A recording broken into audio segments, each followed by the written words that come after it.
তুই আমার একমাত্র মেয়ে ছিলি রে মা। তোকে নিয়ে আমার কত স্বপ্ন ছিল। তুমি আর কেঁদো না ভাই, কি করবে বলো? মেয়েটা কালকে আমার বাড়িতে কেমন হেসে খেলে বেড়াচ্ছিল, আসার পথে অ্যাক্সিডেন্ট করে মারা যাবে আমি স্বপ্নেও কল্পনা করতে পারিনি। রাকেশ ভাই, এই টাকাটা কাছে রাখবে, আরও যদি টাকার প্রয়োজন হয় তুমি আমাকে বলবে, আমি তোমাকে দেবো।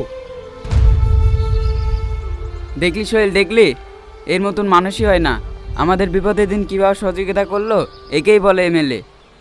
ঠিক আছে, তোমরা সবাই থাকো, আমার একটা মিটিং আছে, আমি এখন আসছি।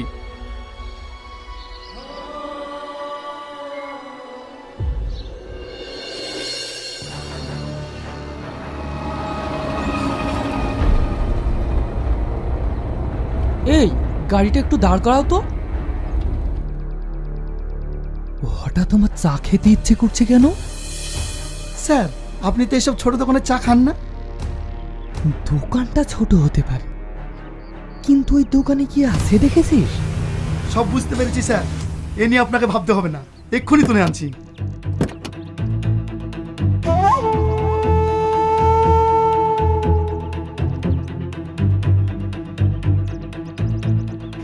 এমএলএ সাহেব তোমাকে একটা কাজ দেবো বলেছি, করবে না? হ্যাঁ, কেন করব না? রোজ রোজ এই চায়ের দোকান চালাতে একদম ভালো লাগে না।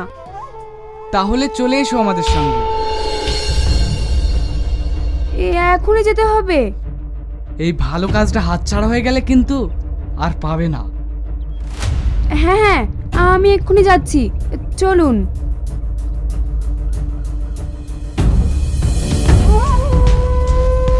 আমাকে কি কাজ দেবেন স্যার? তেমন কিছু নয়, গাড়িতে উঠে এসো, যেতে যেতে সব বলছি।